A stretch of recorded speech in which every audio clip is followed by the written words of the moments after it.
Assalamualaikum warahmatullahi wabarakatuh. Semangat pagi anak-anak hebat, tetap semangat belajar ya. Pagi ini kalian akan belajar lagi bersama Pak Omar. Tetap patuhi protokol kesehatan ya.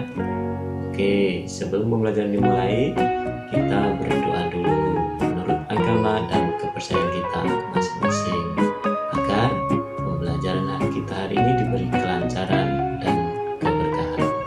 Anak-anak, pagi ini kita akan belajar tema 2, subtema 1, pembelajaran 1. Nanti dalam tema ini kita akan belajar bahasa Indonesia, dan juga ada IPS, juga ada IPA.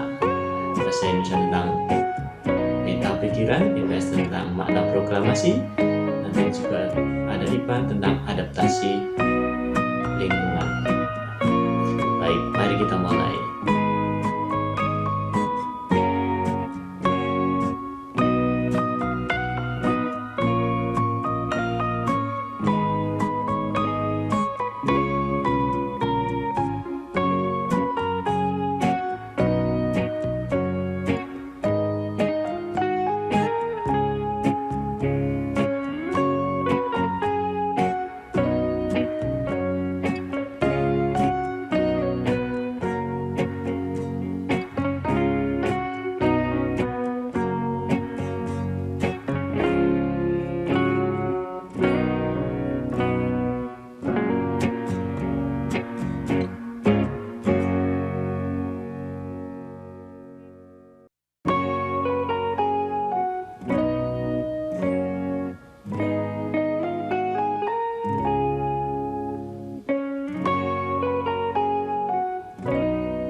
Makna proklamasi kemerdekaan bagi bangsa Indonesia. Yang pertama, menandai lahirnya bangsa Indonesia sebagai bangsa yang merdeka.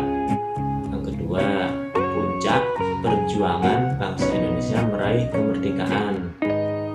Kemudian yang ketiga, pengakuan dari dunia luar, sehingga dunia luar mengakui kalau Indonesia sudah merdeka. Yang keempat, bukti bahwa Indonesia merupakan bangsa yang mandiri, landasan untuk bersikap terhadap dunia. Itu merupakan makna-makna yang sangat berarti bagi bangsa Indonesia tentang lahirnya proklamasi kemerdekaan bagi bangsa Indonesia. Nah, kita bisa buat peta pikiran dari makna proklamasi ini. Kita buat kotak, kemudian dihubungkan dengan garis-garis. Coba dilihat di belakang Pak Omar. Gambar apa ini? Ya, Presiden Soekarno sedang membacakan teks proklamasi. Teks proklamasi itu sendiri dikumandangkan oleh Bung Karno pada hari Jumat tanggal 17 Agustus 1945 di Jalan Pegangsaan Timur nomor 56 Jakarta Pusat. Masih ingat naskah teks proklamasi nggih? Ya. Naskah teks proklamasi diubah sampai 2 kali.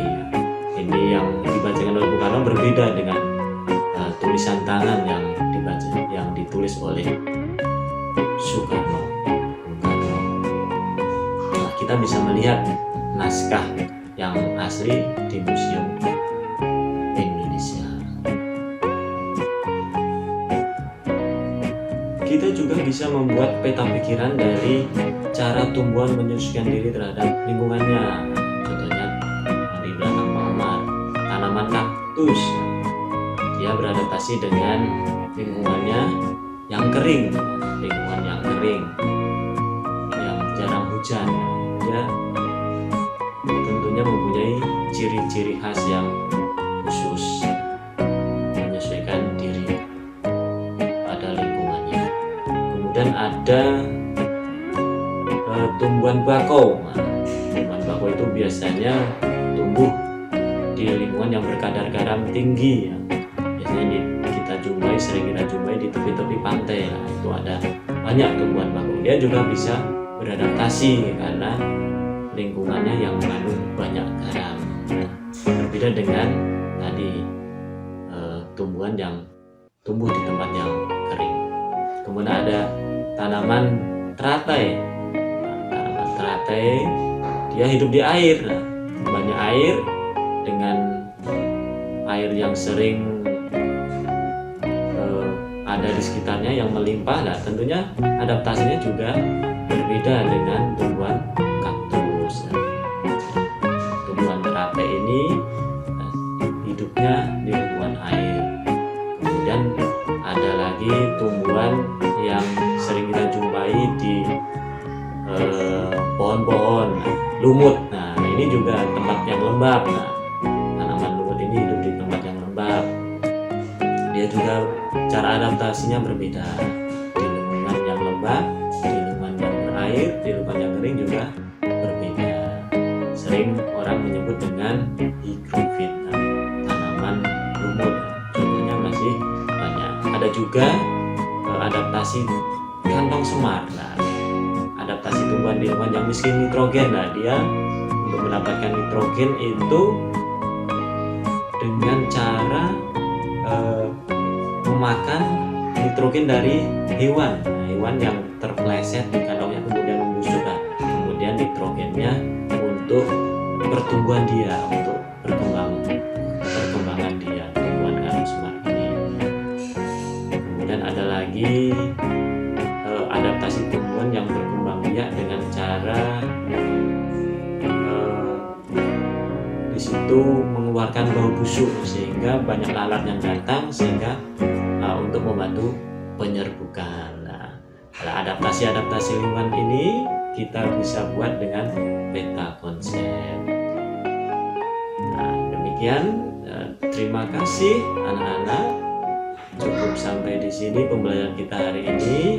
Terima kasih. Jangan lupa like dan subscribe. Assalamualaikum warahmatullahi wabarakatuh.